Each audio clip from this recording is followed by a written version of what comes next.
ఇంటి ముందో ఎక్కడో వెళ్ళిపోతున్న గోవుని నిష్కారణంగా వీపు బద్దలైపోయేటట్టు చేతితో కొట్టడం, కర్రతో కొట్టడం, మహాజ్ఞాని ఇంటి ముందుకు భిక్షకొస్తే వెయ్యకపోవడం ఎంత దారుణమో గోమోదక దోషం అంత దారుణము.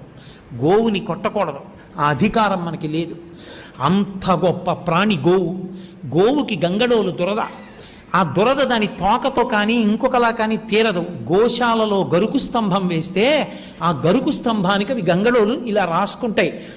గోవు గంగడోల్ని ఇలా రాసుకున్నప్పుడు గరుకు స్తంభానికి వెంట్రుకలు ఊడి కింద పడతాయి.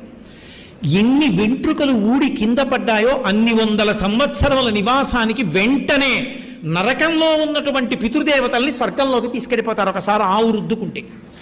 అందుకే ఇంట్లో ఎవరైనా శరీరం విడిచిపెడితే గోశాలలో గరుకు స్తంభం వేయిస్తారు వాళ్ళ పేరు మీద.